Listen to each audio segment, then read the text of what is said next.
சின்ன சின்ன பதம் வைத்து கண்ணானி வாவா, கேசவனே மாதவனே யாதவனே நீ வாவா, கண்ணானி வாவா. இன்னைக்கு பிரேக்ஃபாஸ்ட்டுக்கு நான் ஒரு வடை பண்ண போகிறேன். ஸ்பிளிட் ஒன்ஸ் தான் நான் எடுத்திருக்கேன். சுத்தமாக தண்ணி இல்லாமல் வடிகட்டிட்டு நீங்கள் அதை அரைக்கணுங்க. அரிசி மாவும் போட்டுக்கலாம் கொஞ்சமாக, அந்த கிறிஸ்பினஸ்க்காக. வடை மாதிரி தட்டிலாம் பண்ண போகிறதில்ல, அப்படியே போட போகிறது தான். இது போண்டாவா இல்லை நான் வடைன்னு சொல்கிறேன், நான் போண்டான்னு வச்சுக்கோங்களேன். பெசரட்டு மாதிரி ஊற்றிக்கலாம், நல்லா அரைச்சிட்டு இப்படியும் நம்ம பண்ணிக்கலாம். ரொம்ப அரிசி மாவு போட்டுறக்கூடாது, அப்புறம் கெட்டியாக இருக்கும். இதில் பெருசாக ஆயில் இழுத்துக்காது. பாருங்க எப்படி இருக்கும், இல்லை நல்லா வெந்திருக்குது, சூப்பராக இருக்குங்க. சோடா மாவெல்லாம் போட வேண்டாம்.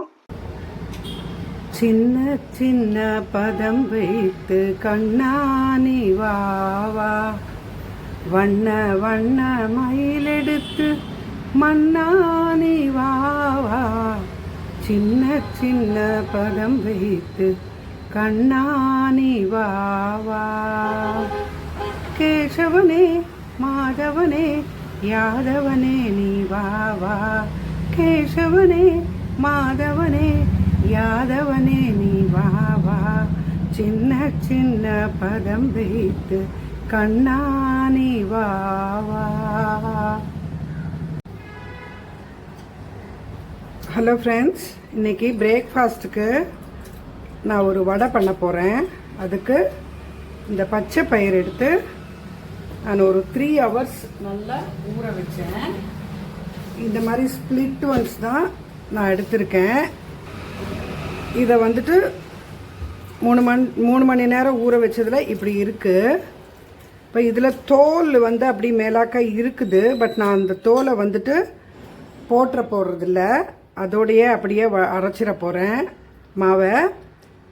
இது நல்லா ஒரு 4-5 times வாஷ் பண்ணிவிட்டு ஒரு 1 hour நான் தண்ணியில் ஊற வச்சுட்டு திருப்பி அந்த தண்ணியும் ஊற்றிட்டு திருப்பி ஒரு நல்ல தண்ணி போட்டு ஊற வச்சுருக்கேன். ஸோ அது ஓவராலாக நான் 3 hours ஊற வச்சுருக்கேன். இப்போ இதை நான் அரைச்சிட்டு காட்டுறேன்.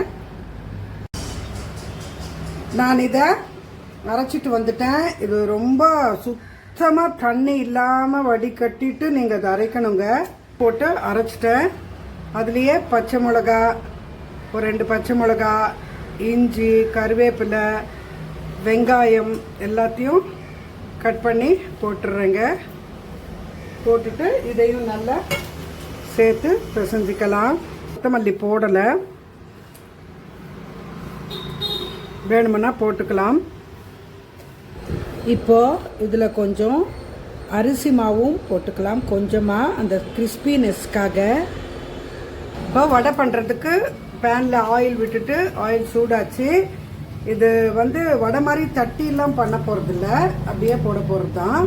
இதில் இங்கே தண்ணி இல்லாமல் நல்லா வடிகட்டி இந்த மாவை அரைச்சிக்கணும். கொஞ்சம் அரிசி மாவு போட்டு இதில் நீங்கள் பிசைஞ்சிக்கிட்டு இப்படி போட்டுடலாம். இப்போ நான் போடுறேன் பாருங்கள். இது போண்டாவா இல்லை நான் வடைன்னு சொல்கிறேன், நான் போண்டான்னு வச்சுக்கோங்களேன். இப்படி போட்டுட்டு அரிசி மாவே இல்லாமல் கூட போடலாம், ரொம்ப கெட்டியாக அரைச்சிக்கணும். பட் கொஞ்சம் அரிசி மாவு போட்டால் தான் இதில் நல்லாயிருக்கும்.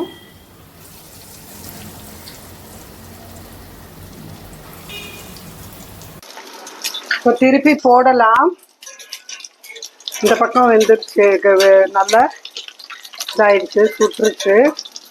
இது பெசரட்டு பண்ணுவாங்க. இதில் என்னைக்காவது ஒரு நாள் நல்லா இந்த மாதிரி ருசியாக சாப்பிட்ணுன்னா என்ன மைண்ட் பண்ணாமல் இந்த மாதிரியும் பண்ணிக்கலாம்.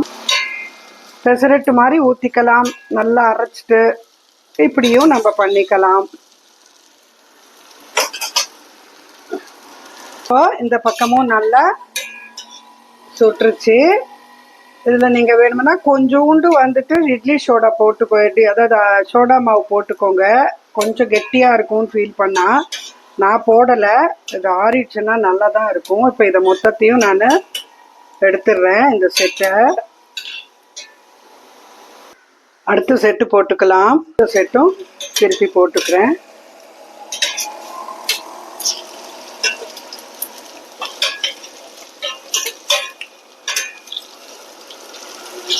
இப்போ இந்த செகண்ட் ட்ரிப்புதும் எடுத்துடுறேன்.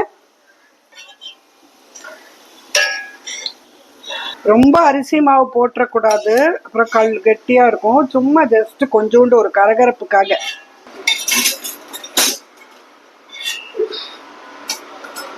இப்போ கடைசி செட்டு போட்டுறேன்.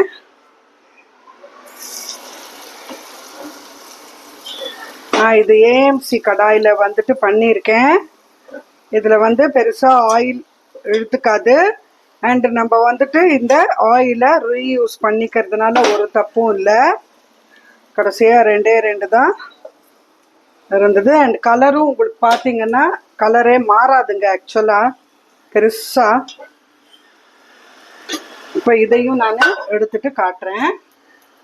இப்போ லாஸ்ட் செட்டும் எடுத்துட்டு ஸ்டவ் ஆஃப் பண்ணிட்டேன். ரொம்ப கலர் வந்து கருப்பாக ஆற மாதிரி எடுக்காதுங்க. ஓரளவுக்கு ஒரு நல்லா இந்த மாதிரி கலரில் எடுத்தால் தான் உங்களுக்கு நல்லா இருக்கும். இந்த பருப்பு டக்குன்னு தான் வெந்துடும். இப்போ பார்த்தீங்களா, ஆயில் வந்து இதில் ரொம்ப கம்மி தாங்க நம்மளுக்கு கன்சியூம் ஆகும். அண்ட் கலரும் பெருசாக மாறாது. இது ஆஃப் பண்ணியாச்சு. இப்போ நான் ஜஸ்ட்டு ஒன்று ஆறுனதை எடுத்து சாப்பிட்டு பார்க்குறேன். பாருங்கள் எப்படி இருக்கும். இல்லை நல்லா வெந்திருக்குது, சூப்பராக இருக்குங்க. சோடா மாவெல்லாம் போட வேண்டாம். நீங்கள் அந்த பெசரட்டுக்கு அந்த மாதிரி ஒரு வாட்டி பண்ணி பார்க்கலாம். பிரேக்ஃபாஸ்ட்டுக்கு பச்சைப்பயிறு வடை, அதுக்கு தக்காளி தொக்கோ, மாங்காய் ஊறுகாவோ, இஞ்சி ஊறுகாவோ எது இருந்தால் அது போட்டு சாப்பிட்லாம். சூப்பராக இருக்கும். நான் வந்துட்டு மாங்காய் தொக்கு இருந்தது, அது வச்சுருக்கேன். புளிப்பு காரமாக நல்லாயிருக்கும். சூப்பராக இருக்குங்க. கரகரான்னு கொஞ்சம் அரிசி மாவு போட்டால் கரகரான்னு இருக்கும். ஆனால் மாவில் அரைச்சிடாதுங்க. மாவில் அரைச்சா அது ஒரு மாதிரி கல் மாதிரி தான் வரும். கொஞ்சம் அரிசி மாவை கடைசியில் நீங்கள் எண்ணெயில் போடுறதுக்கு முன்னாடி நல்லா பெரட்டிக்கிட்டு கொஞ்சம் நேரம் விட்டுட்டு அதுக்கப்புறமா போடுங்க. மாவும் நல்லா எல்லாத்துக்கும் சேர்ந்துக்கும்.